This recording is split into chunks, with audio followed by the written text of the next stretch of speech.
Hi everyone! I just wanted to come on and share really my story and my perspective going through this whole process of helping my spouse overcome a porn addiction. For me, growing up, I wasn't exposed to pornography at a very young age, but when I started getting into high school and college, I had a number of different boyfriends or guys that I was dating, and a couple of them actually confided in me and told me, hey, I have a porn addiction, and one of them even said to me, like, hey, I know that a lot of marriages end because of this. And at the time, I was very understanding. I was like, oh my gosh, that's so difficult. I'm so sorry that you're struggling with that, but like, I'm here for you. I had no idea what that entailed, and I can't say at that point in my life, I was 14 years old, I wasn't helpful for him in overcoming that problem, but it was kind of my first exposure to this issue and being with someone who was struggling with it. And then in college, a number of the people that I dated or was seeing, I know that they watch pornography, a few of them, because I found it on their computers. And one particular guy that I was dating, I remember seeing it on his computer. I had been looking for something else, I don't remember, came across it, and that was the first time that I got the idea, hey, well, it really feels like everybody is doing this and everybody kind of struggles with this, so why not just look something up? Curiosity got the best of me, I'll say. And at that point, I started to watch pornography myself. Now, I never was watching a crazy amount or all the time, but it was kind of like, hey, if I'm not dating anyone seriously and I'm just kind of bored, I would watch pornography. And I never felt right about it. I always kind of compartmentalized it and everything like that. And really, I stopped watching once I met Manny and we started dating. I was like, hey, I don't really need this anymore.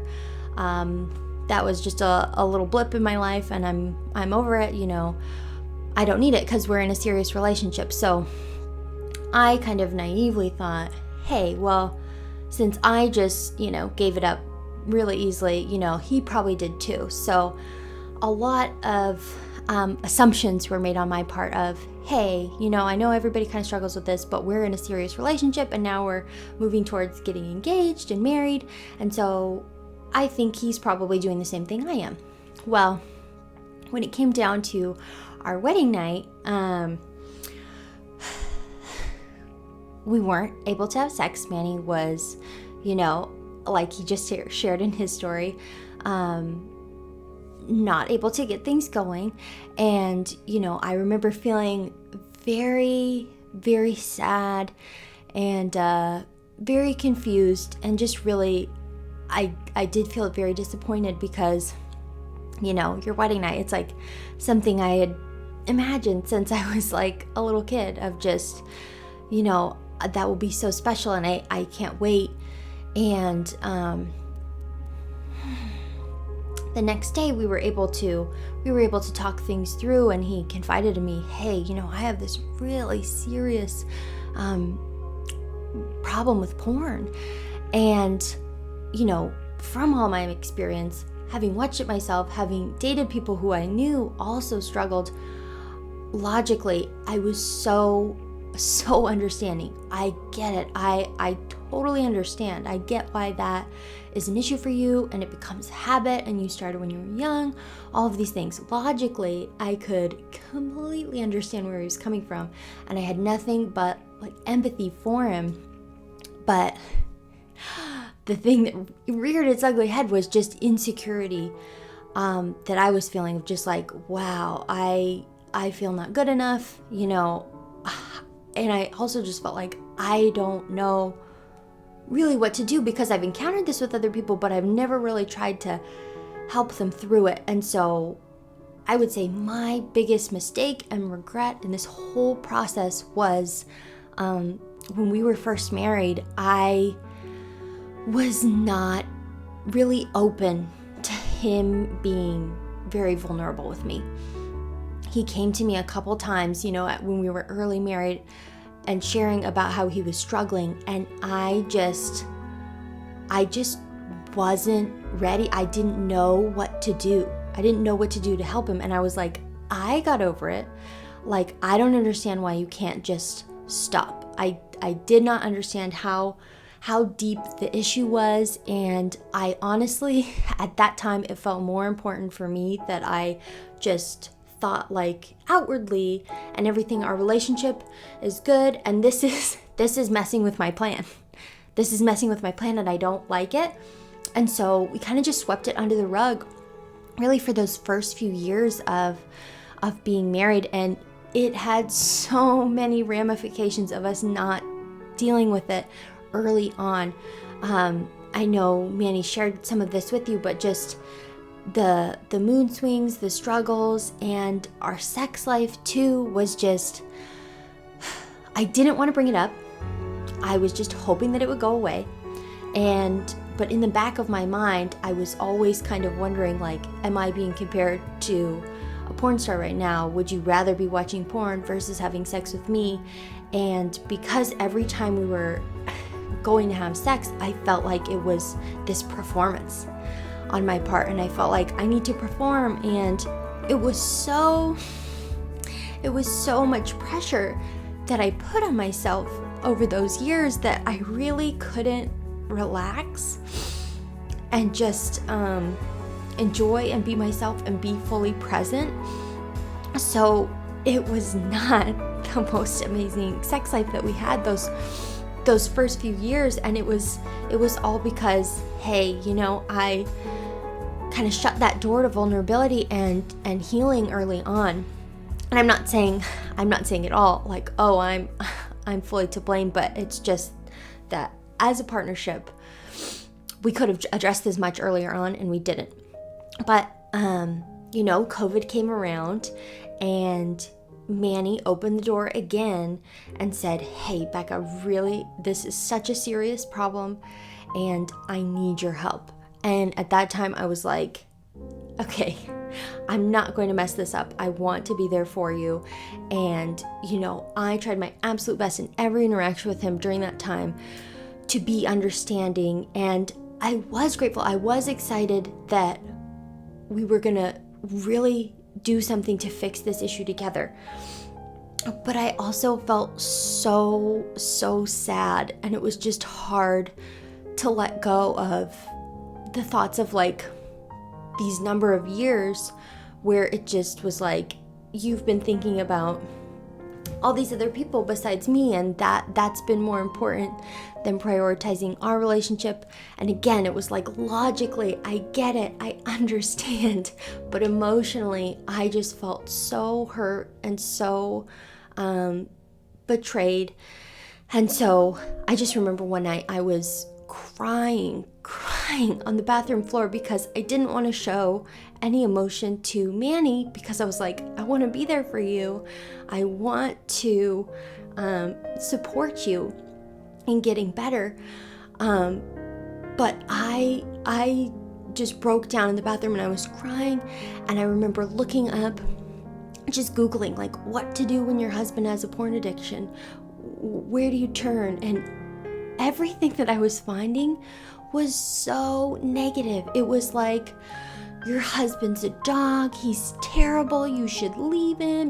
There's a 3,000% chance or higher chance that he's cheating on you, and basically your marriage is over. It's done. You're probably going to get a divorce. That was all I was finding. Or there was religious resources where it was just like saying basically, just a lot of shame surrounding the whole situation. And I was just like, that doesn't sit well with me. I don't believe that this is something to shame people about. This is an epidemic, and I know how hard it is to get off of this drug. So during that, I just felt so alone. And I remember thinking in that time, I don't want other people to feel this way. And I didn't know what that was going to look like, and I didn't know the timeline, but I was like, it is on my heart to help people have a better experience going through this than what we are having right now. I really struggled those first few months, especially while we were implementing covenant eyes and putting the blockers on the phone and doing all of those things, and Manny confiding in me when there was mess ups. I really felt like I didn't find anyone else to confide in, and I felt like I'm all alone in this. I can't share, and I felt like I can't share my feelings with Manny. I feel like I just need to suck it up and be quiet, because when I shared those feelings a couple of times, it caused him to shut down and be like, well, you don't want, now I'm not going to be vulnerable. I'm not going to share anything if you're not going to, be okay with it. And so, we didn't know what we were doing. We were walking blind through this whole thing. And so I'm so excited for you to be able to go through and really truly learn from all of our mistakes in this time, what we did that was right, what we did that could have been better, because this is it can be such an emotional and tumultuous time in your relationship.